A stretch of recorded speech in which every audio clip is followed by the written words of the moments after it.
السلام علیکم فرینڈز، میں ہوں آپ کا ہوسٹ ذیشان اور آپ سب کو ویلکم کرتا ہوں اپنے چینل ہارر ڈائری پر۔ راجستھان کے ایک ضلع میں ایک گاؤں ہے۔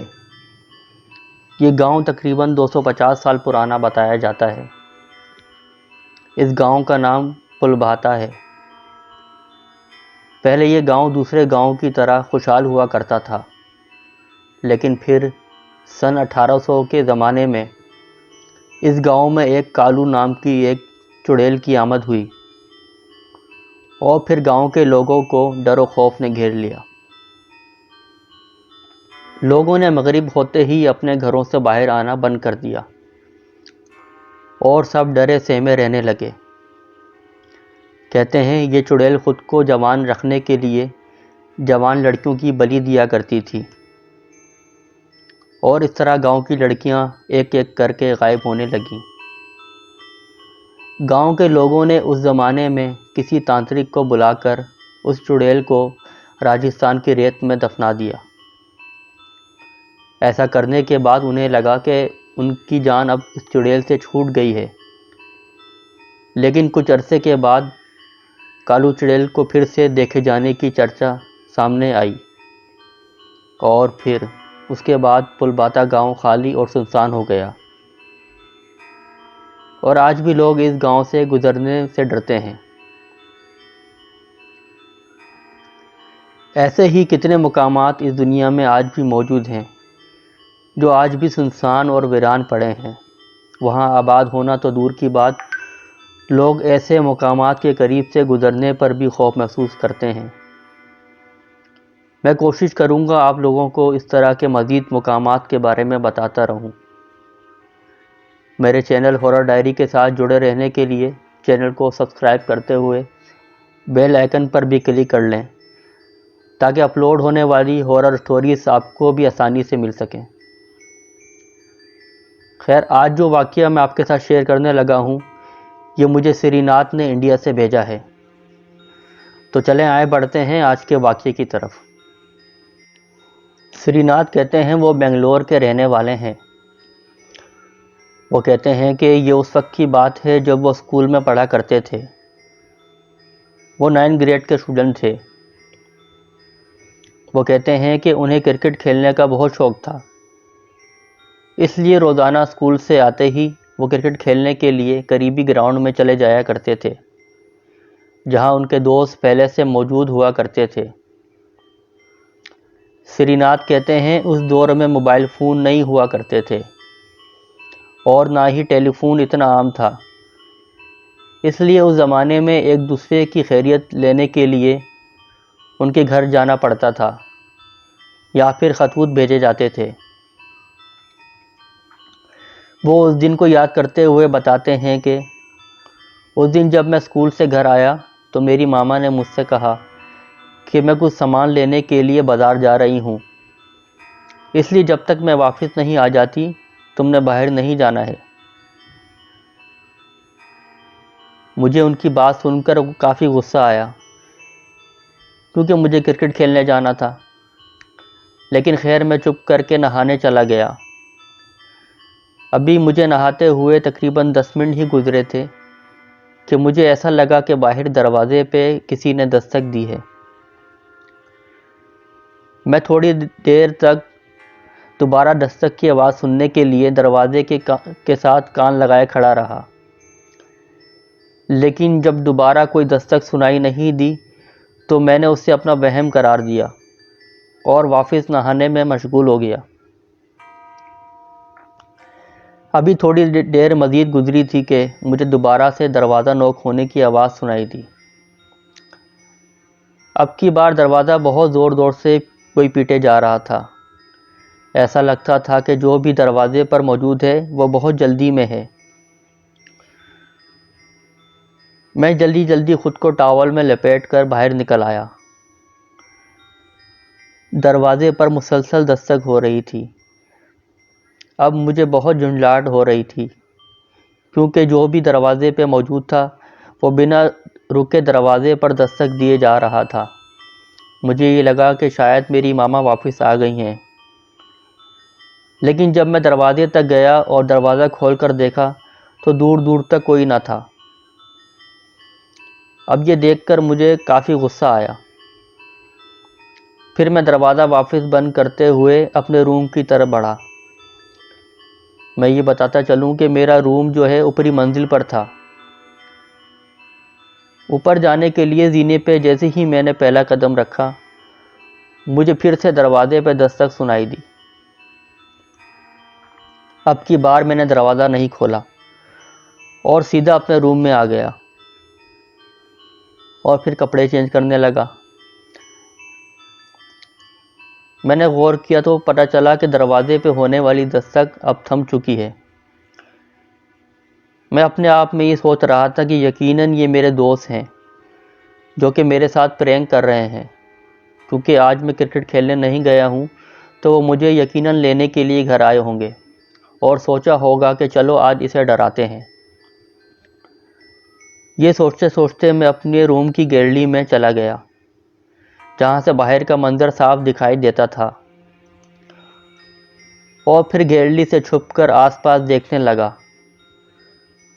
مجھے دور دور تک میرا کوئی بھی دوست دکھائی نہ دیا۔ میں نے خود کو اس طرح سے چھپا رکھا تھا کہ میرے دوست مجھے دیکھ نہ پائیں۔ پھر میری نظر ایک پوسٹ مین پر گئی جو سامنے ایک درخت کے نیچے اپنی سائیکل کے پاس بیٹھا ہوا تھا۔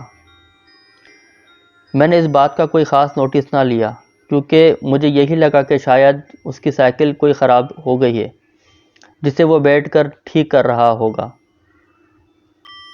میں وہاں کھڑے ہو کر کافی دیر تک انتظار کرتا رہا کہ دیکھتا ہوں کہ اب کون دستک دیتا ہے، مگر کافی دیر کھڑا رہنے کے باوجود مجھے دوبارہ دستک نہ سنائی دی۔ اس لیے میں واپس روم میں چلا آیا۔ ابھی میں بیڈ پر آ کے بیٹھا ہی تھا کہ دروازے پر پھر سے دستک شروع ہو گئی۔ میں نے دستک کو اگنور کرتے ہوئے ریڈیو آن کیا اور ریڈیو سننے لگا۔ تھوڑی دیر کے بعد دستک بند ہو گئی تھی۔ میں نے ٹائم دیکھا، شام کے 4 بجنے والے تھے۔ ابھی میں سوچ ہی رہا تھا کہ میری ماما ابھی تک واپس نہیں آئی ہیں کہ پھر سے دروازے پر دستک ہونے لگی۔ اب کی بار میں پورے غصے کے ساتھ نیچے اتر کے گیا۔ میں نے سوچ لیا تھا کہ اگر یہ پرینک میرے دوست کر رہے ہیں تو میں ان کے ساتھ واپس کبھی نہیں کھیلنے جاؤں گا۔ لیکن جب دروازہ کھولا تو دیکھا سامنے وہی پوسٹ مین کھڑا ہے جو تھوڑی دیر پہلے میں نے اوپر گیلری سے دیکھا تھا۔ مجھے دیکھ کر وہ کہنے لگا کہ تم نے بہت دیر لگائی آنے میں، میں کب سے دروازہ بجا رہا ہوں۔ اس کی بات سن کر مجھے کافی غصہ آیا اور میں نے اسے کہا، میں کب سے بار بار دروازہ کھول کے دیکھتا ہوں مگر مجھے تو کوئی دکھائی نہیں دیتا۔ میری بات سن کے وہ ہنسنے لگا اور کہا کہ اس لیے تم نے ریڈیو آن کر کے رکھا تھا کہ تمہیں آواز سنائی نہ دے۔ اس کی بات سن کر مجھے شوق لگا کہ اسے کیسے معلوم ہوا کہ میں نے تھوڑی دیر پہلے ریڈیو آن کر رکھا تھا، مگر پھر میں نے یہ سوچ کے اس بات کو اگنور کر دیا کہ شاید اس نے اپنی طرف سے اندازہ لگایا ہوگا۔ میں نے اسے دیکھا، وہ مجھے دیکھ کر مسلسل مسکرا رہا تھا۔ مجھے اس کی مسکراہٹ کافی پرسرار لگ رہی تھی اور اس کی آنکھوں میں عجیب سی چمک تھی۔ ایسا لگ رہا تھا جیسے وہ اس کی نہیں کسی بلی کی آنکھیں ہیں۔ وہ ایک بوڑھا شخص تھا جس کی عمر قریب 60 سے 65 سال لگ رہی تھی۔ میں نے اسے پہلی دفعہ دیکھا تھا، ورنہ اس سے پہلے جو پوسٹ مین آیا کرتا تھا اس سے میری اچھی بات چیت تھی کیونکہ ہمارے گھر اکثر خطوط آتے رہتے تھے۔ خیر، میں نے اس سے پوچھا کہ تمہاری پوسٹنگ کب ہوئی اس علاقے میں؟ میری بات سن کے وہ کہنے لگا، میں تو ہمیشہ سے ہی یہاں ہوتا ہوں۔ میں اس کی بات سن کے بہت حیران ہوا اور کہا، لیکن تم تو آج پہلی دفعہ خط لینے آئے ہو، ورنہ تو کوئی اور آتا تھا۔ اس نے میری بات کا کوئی جواب نہیں دیا اور ہاتھ میں پکڑا ہوا خط میری جانب بڑھایا، جسے میں نے فوراً تھام لیا۔ اب مجھے سچ میں بہت ڈر لگ رہا تھا، اس لیے میں نے خط لیتے ہی دروازہ بند کر دیا۔ پھر میں نے دروازے سے تھوڑا پیچھے ہٹتے ہوئے دیکھا کہ پوسٹ مین ابھی تک وہیں کھڑا ہے کیونکہ مجھے دروازے کے نیچے سے اس کا سایہ دکھائی دے رہا تھا۔ میں بھاگتے ہوئے اوپر اپنے روم میں گیا اور دروازہ اندر سے اچھی طرح سے بند کر لیا۔ میں نے خط دیکھنے کی زحمت بھی نہیں کی کہ وہ کس نے بھیجا ہے، اور اسے ایسے ہی الماری کے دراز میں ڈال دیا۔ میرے دل میں انجانا سا خوف محسوس ہو رہا تھا، اور اب مجھے بار بار ایسا لگ رہا تھا کہ جیسے کوئی میرے آس پاس موجود ہے، کوئی ہے جو مجھے دیکھ رہا ہے، لیکن مجھے کوئی بھی نہیں دکھائی دے رہا تھا۔ پھر میں نے دل ہی دل میں شکر ادا کیا کہ اب دوبارہ دروازے پہ دستک نہیں ہو رہی تھی۔ تھوڑی دیر کے بعد میری ماما بھی واپس آ گئیں۔ پھر میں نے شروع سے لے کے آخر تک ساری بات انہیں بتائی۔ میری بات سن کے وہ بہت پریشان ہوئیں اور کہنے لگیں کہ دکھاؤ وہ خط کس نے بھیجا ہے۔ لیکن میری حیرت کی انتہا نہ رہی جب میں نے الماری کھولی خط لینے کے لیے، کیونکہ وہاں پہ کوئی خط موجود نہ تھا۔ میں نے پوری الماری کھنگال ڈالی، لیکن مجھے کوئی خط دکھائی نہ دیا۔ میں نے اپنی ماما کو بھی یہ بات بتائی تو انہوں نے بھی میرے ساتھ مل کے الماری اور باقی دوسری جگہیں کھنگالی، لیکن سب جگہ دیکھنے کے بعد بھی ہمیں کوئی خط نہ ملا۔ پھر مزید حیرت ہمیں اس وقت ہوئی جب کچھ دن بعد پرانا والا پوسٹ مین خط دینے آیا، تو میں نے اس سے دوسرے پوسٹ مین کے بارے میں پوچھا۔ میری بات سن کر وہ کافی حیران ہوا اور بولا کہ یہ ایریا تو صرف میرے انڈر میں ہی آتا ہے، اس لیے یہاں کوئی دوسرا کیسے آ سکتا ہے۔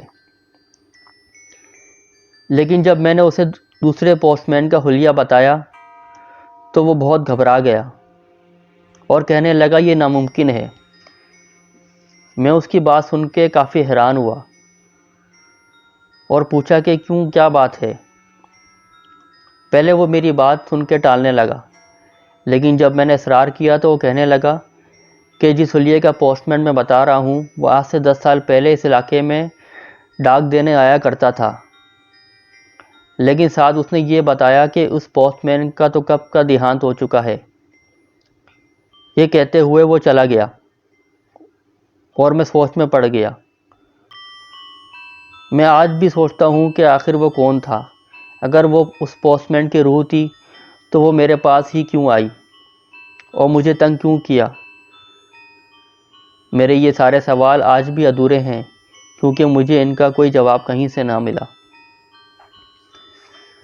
تو دوستو، کیسا لگا آپ لوگوں کو آج کا واقعہ جو سری ناتھ نے ہمیں انڈیا سے بھیجا؟